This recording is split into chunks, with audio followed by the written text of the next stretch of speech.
Three attributes of the ultimate source of the creation, by Krishna's mercy.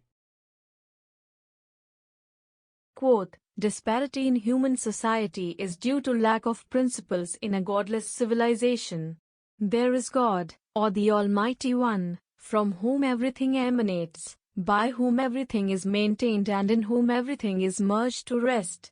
Material science has tried to find the ultimate source of creation very insufficiently, but it is a fact that there is one ultimate source of everything that be. This ultimate source is explained rationally and authoritatively in the beautiful Bhagavatam, or Shrimad Bhagavatam.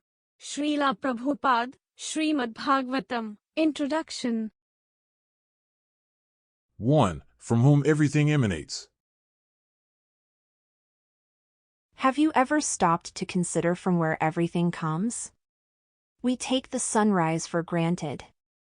We make plans based on the calendar. For instance, a holiday like Christmas might be approaching. People at the office are scrambling to use up their vacation days prior to the end of the year. Families are busy buying and packing gifts. There are the stacks of cards to send out. Some are preparing for the upcoming winter storm. At least that is what is in the forecast. The snowblowers have to be dug out of the garage and tested to make sure they function properly. We make so many plans and we take everything for granted, but what is the source? How did all of this stuff, for lack of a better term, get here? Did it just appear randomly? That explanation makes no sense. Otherwise, the same randomness could create 100 suns and endless clouds. There would be no point to seasons if there is no intelligence to nature. 2. By whom everything is maintained. Have you ever stopped to think how everything is maintained? Not the utilities in the home. Not the safety of the money within the bank. Not the supply of food or drinking water. I am talking about the integral aspects of nature. Who is maintaining the sun? How does it provide endless heat and light? What is the source? We know that the sun is practically the source of all energy within the life that we live, but who powers the sun? Who creates the mechanism to ensure the proper dispersal of rainwater? How did the oceans get that much water? Why do the oceans never dry up? Just see that if even the slightest deviation occurs within the vast interconnected system, there is havoc and chaos, such as with earthquakes and tornadoes. 3. In whom everything is merged to rest. There has to be a completion. Just as the human being finishes up their stay within this lifetime and moves on to someplace else, the entire universe must go through the same. To where does it go? Does everything just get swallowed up? Is there a superior energy involved in the process? His Divine Grace A.C. Bhaktivedanta Swami Prabhupada explains that Shrimad Bhagavatam has the answers to such questions. More than basic responses to be provided on a formal examination, there is an in-depth explanation and accompanying method of study. For this reason and many more, Shrimad Bhagavatam is beautiful. Aham evasam evagre. Nanyad yad sadasat param. Paschad aham yad etatcha. Yo vashishyet sosme aham. Quote, Brahma, it is I, the personality of Godhead, who was existing before the creation, when there was nothing but myself. Nor was there the material nature, the cause of this creation. That which you see now is also I, the personality of Godhead, and after annihilation what remains will also be I, the personality of Godhead. Shrimad Bhagavatam, 2.933. For instance, there is a verse giving testimony to the beginning of the creation. One person was there.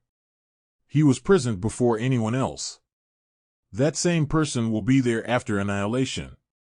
This is one way to know the source of everything. भूतग्रामा स एवायं भूत्वा भूत्वा प्रलीयते रात्र्याग में वशः पार्थ प्रभवते अहराग में.